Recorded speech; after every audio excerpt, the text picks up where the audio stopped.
Broadcasting the information the mainstream media won't touch. This is The Richie Allen Show in association with DavidIke.com. Let's welcome our first guest to the show. As I mentioned at the very top of the programme, the Institute for Jewish Policy Research has released a survey claiming that more than a quarter of British people hold at least one anti-Semitic view.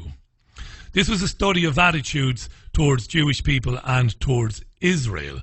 They say it's the largest and most detailed survey of attitudes towards Jews and Israel ever conducted in Britain. There's a lot to this. So we're joined on the line today from Leeds by an executive committee member of Jews for Justice for Palestinians, which is an organisation with over 2,000 members, Jewish men and women in Britain, who campaign for lasting peace between Israel and the Palestinians, believing that this requires justice, mutual recognition and respect. It believes, those Jews for Justice for Palestinians, that Israel's discrimination against its Palestinian citizens is unacceptable and that it is crucial that Jews speak out for Palestinians' human rights. Delighted to be joined on the line, as I said, from Leeds by Deborah Maccoby. Deborah, thanks so much for taking the call. Welcome. Thank you for inviting me. What are your initial thoughts then when you see the publication of that survey, Deborah? What do you think of it? Well, I think it's very different from a recent survey that was published by the Campaign Against Anti-Semitism, which made out that, I think I've got the figure, yes, the Campaign Against Anti-Semitism report, which also got a lot of publicity, said that over 80% of British Jews believe Labour is tolerant of anti-Semitism, too tolerant of anti-Semitism within its ranks. 65% think the government doesn't do enough to protect British Jews, while 52% said the Crown Prosecution Service could do more. But it did admit that levels of anti-Semitism were going down. But it was quite, yes, and it also said that 1/3 of Jews have considered leaving the country because of anti-Semitism. It was a very confused thing, saying that the majority of Jewish people, of British people, their levels of anti-Semitism are going down, but the Labour Party is a great problem as regards anti-Semitism, and the police are a problem. He said the police were betraying the British Jewish community, and the Crown Prosecution Service was a problem. And so 1/3 of Jews were considering leaving. And this was very sensational. But this report, which is done in a very meticulous way, in a professional way, they've got a new method which they call the elastic view, which I'll maybe explain a bit more later. This report, I think, shows up how sensational and how wrong that report was. Because I know it said that 30% hold at least one anti-Semitic view. But against that, we have to say that 70% of the about 70% of the population of Great Britain, to quote from the executive summary, have a favourable opinion of Jews and do not entertain any anti-Semitic ideas or views at all. Only 2.4% are definitely anti-Semitic. And then they say this 30% who hold at least one, they say they can't be called anti-Semitic. We have to have a very elastic view of them, which is that people can't be actually called anti-Semitic, but they may hold a view which they don't think is anti-Semitic, but which Jews may find offensive. The BBC report actually includes 2 examples, and I am not sure they are anti-Semitic, actually. One of them was, Jews think they are better than other people. Well, I'm not sure that is so wrong. Having been brought up in a Jewish background, we do have a high opinion of ourselves. Right. And I don't think it's so bad to have a high opinion of yourself, really. You can imagine a Jewish person being annoyed by the stereotype, though. I agree, I don't believe it's anti-Semitic or racist, but you can imagine a Jewish person saying, oh, Jesus, here we go again, another generalisation about the Jews. Yes, I suppose there are. Apparently there are people who would think there are of the 30%, some of them think that's true. But I would not think that's terribly anti-Semitic to think that's true. And then there's this one: Jews exploit Holocaust victimhood for their own purposes. Now, you can't say that's a stereotype of all Jews, but there are some Jews who do that.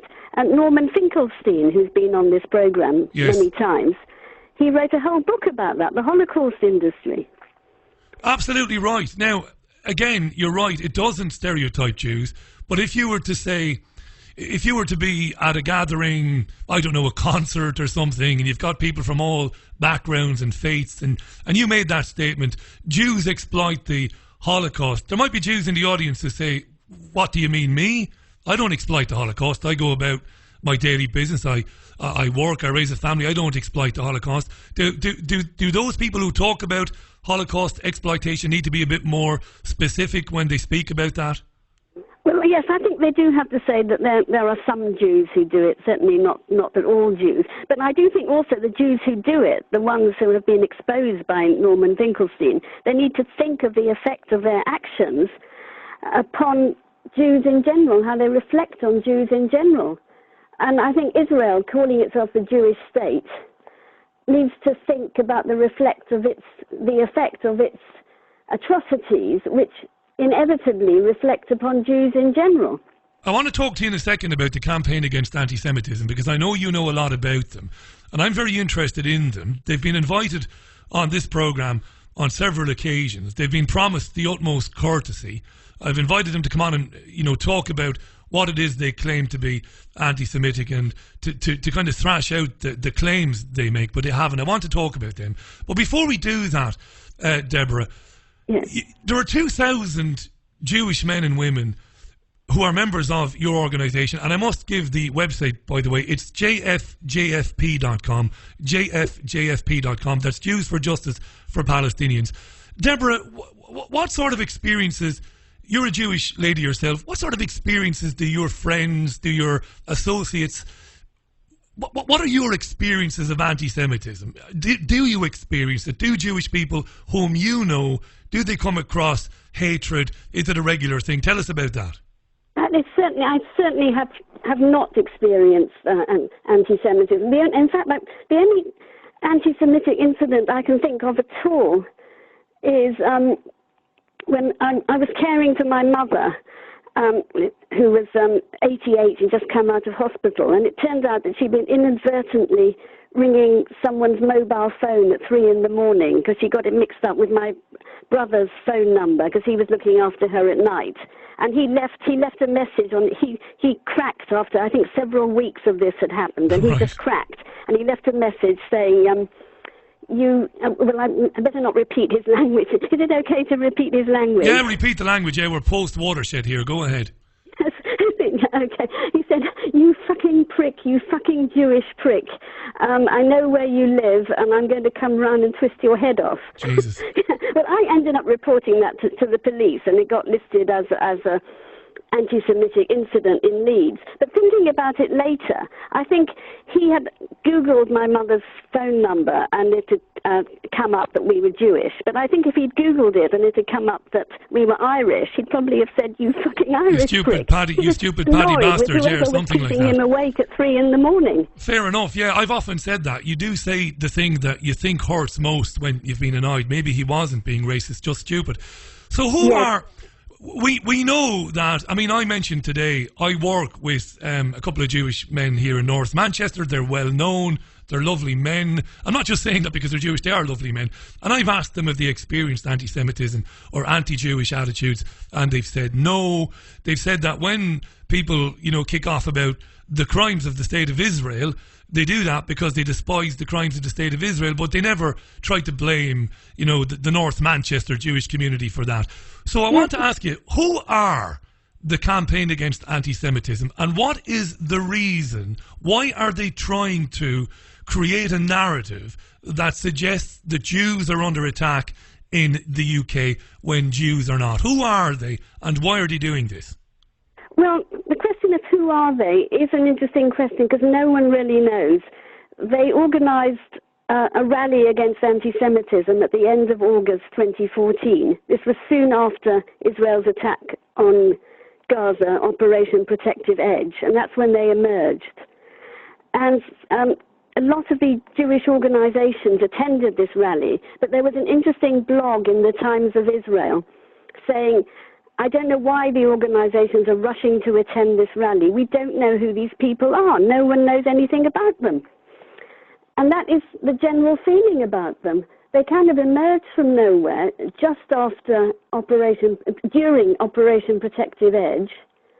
I can tell you what I know about them, a kind of potted history of them. Yes, go ahead.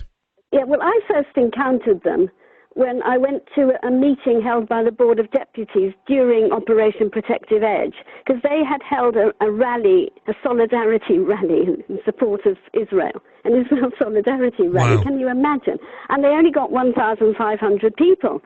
And years earlier, in 2002, at the time of Operation Defensive Shield, they managed to get 30,000 in Trafalgar Square. So this shows that British Jewish people are no longer prepared to come out in public to support Israeli atrocities. Anyway, they were concerned about this, the Board of Deputies, so they held a meeting. And to our surprise, they invited JFP, and we went along to see if we could influence the debate in some way. And we didn't really manage to ask, only one of us managed to ask a question, because the chair of the meeting knew us all and was not going to pick on us to ask questions in case we asked difficult questions.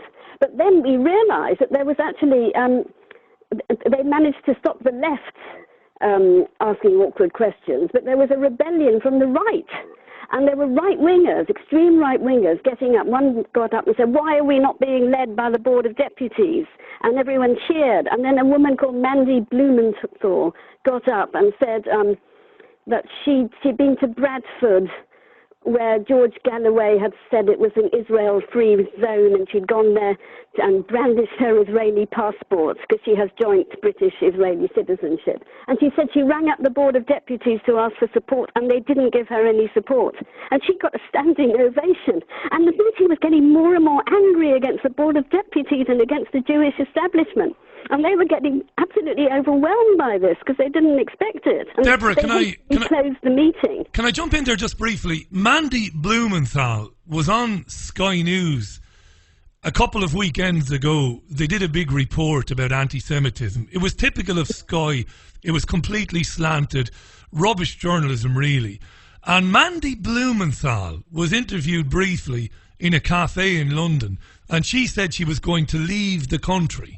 Because yes, I saw that. Yes, I think she's been in the Daily Mirror or the Daily Mail. So it's amazing that she pops up from place to place. That's very coincidental. And what's interesting about it is the Sky reporter who interviewed Mandy neglected to ask her to let the viewers know what it was that had actually happened to her. It was the most bizarre interview I've ever seen. Mandy said, I'm out of the country, can't live here anymore because of the intolerance towards Jews and because of what happened to me. Now, any basic journalist would say, what happened to you, Mandy? But the journalist didn't, so she's popping up all over the place, Mandy Blumenthal. Smells like a plant, but I can't prove that. I'm not sure if she's still, but she was one of the early members one of the founders of the CAA, of the Campaign Against Anti-Semitism, and she opened the rally against anti-Semitism that they held. Oh, extraordinary. Yes, so it was a rebellion by the CAA, and that's when we first became aware of them. And then they held this big rally against anti-Semitism, which I think bears out what Norman Finkelstein says about the new anti-Semitism. Whenever there's an Israeli atrocity that's creating very bad feeling against Israel in the world, and there's pressure on Israel to negotiate and reach a just settlement, there are tremendous brouhaha about anti-Semitism. That's really interesting. So we know what happened in Operation Protective Edge.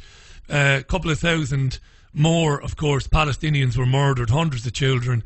Murder is the only way to describe this. I don't pretend to be objective when we talk about it. It was a massacre. You know this more than I do because you've covered it and you've followed it and you've spoken out on it.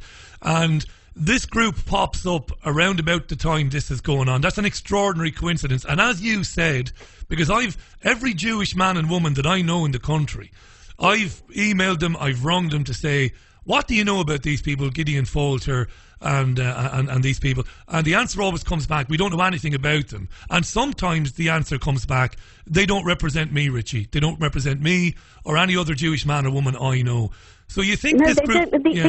First of all, the establishment was overwhelmed and intimidated. Oh, yes, the Board of Deputies people and the other members of the establishment came to the rally against anti-Semitism, and when the chair of the Board of Deputies spoke, he was booed. Because the whole aim seems to be the Jewish establishment is useless. They say they're a grassroots group. They're a spontaneous, from the bottom up grassroots group. Now, I'm a bit sceptical of that because they arose at the same time as a whole lot of local Friends of Israel groups. Yes. You know, there's Northwest Friends of Israel. Mandy Blumenthal, as well as being a founder member of the CAA, wrote somewhere that she was very active in West Midlands Friends of Israel. And somehow about the same time as the CAA emerged, suddenly, like mushrooms, all these Friends of Israel groups sprouted all over Britain. And there is evidence that they were set up by the Israeli embassy. I'm not saying the CAA, there's no evidence about the CAA, because no one knows anything about their founding. But there is evidence that these local Friends of Israel groups were set up by the Israeli embassy. The lobby program contained evidence, and there had already been evidence in the public realm about it. You know what we've been covering in recent weeks is the groups in Manchester, or the group which I don't think has many among its number, but the Northwest Friends of Israel, but also the campaign against anti-Semitism. And I can say this without any fear of recrimination or any libel action, because it's true. They've been contacting venues around the country, threatening the venues with loss of business and loss of income if the venues go ahead with the Gilad Atzmon concerts, or the David Icke talks. I mean, I don't agree with him. I think he is actually anti-Semitic, but he does have a right to freedom of speech. And the CAA doesn't seem to understand the meaning of freedom of speech. They claim to have scored a great victory recently. Gideon Falter was on Sky News talking about his great victory over the Crown Prosecution Service, because there had been an anti-Semitic rally in Golders Green. And it wasn't in Golders Green, it was meant to be in Golders Green. And then it was moved to Whitehall. I don't know if you heard about the far-right rallies. Yes, I did, yeah. Yes. Well, I mean, they got so few people. There was one in Stamford Hill. It was organised by about 3 people. and the one in Stamford Hill, they got, I think, 28 people. The one in Whitehall, they got 20 people. That is the extent, really, of the anti-Semitic threat to British Jews. But Gideon Falter, although he called off, he was organising a counter-demonstration in Golders Green, which no one actually wanted. The other members of the Jewish community had something called Golders Green Together, with positive events to counter the hate of the neo-Nazis. But he was organising a big counter-demonstration. But anyway, he called it off, but he went along to the Whitehall demo, and there was a very nasty neo-Nazi there called Jeremy Bedford Turner, who made a very anti-Semitic speech. But everything he said was an expression of opinion. He said in the period that Jews were expelled from Britain, it was merry England. Well, you can't really put someone in prison for saying England was merry. No, it's a stupid thing to say, without any Jews in it. It's an expression of opinion. If we locked everybody up for saying something we don't agree with, we'd be in serious trouble. Well, he even brought up the blood libel cases from the Middle Ages, Hugh of Lincoln. But all you can do is bring up the historical evidence, which shows that it never happened. But you don't put him in prison. So, but anyway, Gideon Falter reported it to the Crown Prosecution Service, and there was a video of the speech which the neo-Nazis put on their website. So he sent the video of the speech, and I watched the video, and it is nasty, but it's all an expression of opinion, and it comes within the boundaries of freedom of speech. But anyway, the Crown Prosecution Service considered the video for 5 months and then decided not to prosecute, because they said it's freedom of speech. And Gideon Falter tried to get victims' rights, He said he was a victim. Yeah. And they said, you're not a victim. But anyway, he had a 13-month legal battle with them. And finally, and then he took them to a judicial review. And I think the day before the judicial review, they caved in. And they didn't say they would prosecute, but they agreed to review their decision not to prosecute. That's right. Yes, extraordinarily. Yes. And they're still reviewing it, as far as I know. I just want to make one point, Deborah. First of all, I wouldn't dream of patronising it, but I love you for what you said about disagreeing with people, but, you know, they should be afforded the right to speak. I love that. I've known Gilad for some years, and he says things that are very close to the bone, and he talks about Jewish identity, the diaspora, and he gets into areas that wind people up, but I don't believe he hates Jews. I really don't believe that. I wouldn't put up with him. We may have to agree to differ on that. Oh, yeah, of course, 100%, absolutely. Gilad, yes, 100%. I think his views, I read his book. Have you read his book, The Wandering Who? I have, yeah. I liked it. Yeah, I liked it. I think we have to agree to differ on that. I mean, you know, I don't think it should be banned, but I think it is anti-Semitic. But I don't think anyone should be banned or prosecuted for being anti-Semitic. They have a right to be anti-Semitic. But I also have a right to say that I think they are anti-Semitic. And you know what? We have freedom of speech to express our opinion. And you know what? Because Gilad's been on the programme so many times, if anybody wanted to come on the programme and say, you know, to give their reasons why they disagree with Gilad, they would be given the utmost courtesy, and they would be allowed to do that in the interest of balance. So you're absolutely right. You have the right to believe what you want about Gilad, and I don't think any less of you for it. I have great admiration for what your group does and for what you just said there. So these groups have popped up then shortly after or around Operation Protective Edge.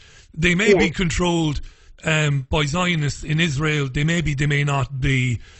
Well, I think that there is absolute evidence that these Friends of Israel groups were set up by the Israeli embassy. There was actually a video. The journalist Ben White, a brilliant British journalist called Ben White, who's very pro-Palestinian. He wrote a book called A Beginner's Guide to Israeli Apartheid. He wrote an article about a meeting he'd been to in which they'd shown a video. I think I think in his article he had the video. He had the Israeli embassy video in which they had a senior diplomat from the Israeli embassy actually saying that they had set up these groups and thanking people for helping her set them up. Now, you can't actually, I tried to click on the video and it's no longer available. Not surprising. But, you know, that is evidence that there was a video in which she actually said that. And in the lobby series, remember that lobby series that was shown recently? Yes. The undercover reporter is talking to Shai Massot, the Israeli diplomat. Al Jazeera, that's right. And he's trying to get the careers of senior British politicians ended, effectively. Yes, that was another thing he was doing. But also he said to him, he said, I can't give the names of the groups we've set up, but we have helped establish groups in Britain that are favourable to Israel. He said, we've helped these groups to establish. It's good for them to remain independent, but we have helped to establish them. Deborah, can I ask you this? As well as Norman, people like Cynthia McKinney have come on this programme over the years to talk about the Israeli lobby in DC and how prevalent it is. I have interviewed Galloway on the programme. He's a bit like Marmite George. You either love him or you hate him, but he's been on this programme before. People believe that, a lot of people believe that the Israeli lobby is all pervasive in this country, and it basically, through the Conservative Friends of Israel and the Labour Friends of Israel, it's almost, if not in control, it's almost there. Is that, I mean, some people might say that's anti-Semitic. Do you go along with that? Well, I think it's a bit extreme to say that they're completely in control, because, I mean, how did Jeremy Corbyn become leader of the Labour Party? Yes. You know, they would surely have managed to stop him. I think, I mean, the CAA are definitely trying to attack the Labour Party the whole time. You know, their recent report said over 80% of British Jews believe Labour is too tolerant of anti-Semitism. But the JPR report says that levels of anti-Semitism among the far left are the same as those among the general population. So they skewed this whole idea. I think they skewed the data. Yeah, you're absolutely right. They skewed the data to make it read like something it wasn't. And the Jewish Policy Research has accused the campaign against anti-Semitism of falsifying data. There's no doubt about that. Just a quick recap, because we've got about 10 minutes left. I want to give a quick recap. I'm really glad you came on there. I'm glad that Norman connected us, by the way. We've got Deborah Maccoby on the line. Deborah is an executive committee member of Jews for Justice for Palestinians. Go to jfp.com. I'll tweet that out there. Nearly 2,000 Jewish men and women in Britain. It's a group that believes in justice for Palestinians. They have a lot of very interesting things to say. Check them out there. How does a group then, like the campaign against Palestinians, well, it is the campaign against Palestinians, the campaign against anti-Semitism, how does a group like that, which is engaging in some pretty dodgy tactics, like threatening venues with loss of earnings over Gilad, over David and other speakers, how did they get charity status? That's incredible, really. Yeah, well, no one understands this. No one understands how they've managed to do anything, because they held this rally, and then by January 2015, they were holding meetings with Theresa May, the Home Secretary. They had a meeting in January 2015 with Theresa May, with the Director of Public Prosecutions, and with the head of policing. I think it was. And later on they turned against the CPS and the police. But at one time they were holding meetings with them, and it was so strange. They were just this small grassroots group, and then they suddenly they said themselves on their website that we liaise at the highest levels of the country. And Theresa May made a speech in January in which she said, "I want to put on record my personal praise for what Gideon is doing." That was when she was still Home Secretary. So I don't think that says very much for her judgment, I must say. Well, do you know what it does say? You're right. How could a grassroots organisation that gets together and campaigns, online and on Twitter, how can they all of a sudden have access to the highest corridors of power? Yes, well, no one understands how they did that, really. Yeah. And no one understands how they got charity status. And there is a petition, which I think has now got over 3,500 signatories, approaching 4,000, I think, which is asking for their charity status to be stripped from them.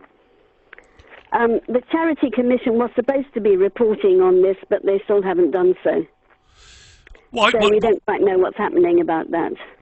This is hugely important, Deborah, and if you don't mind, later on you might email me a link to the petition, or is it on the website? Because if it is, I want to start tweeting it out there. I don't want to We don't have it on our website, but I can send you the link. Please. I think if you just Googled Charity Commission, Tony Greenstein, he's anti-Zionist, a Jewish anti-Zionist. He's the one who started it. So if you just Googled Tony Greenstein Charity Commission.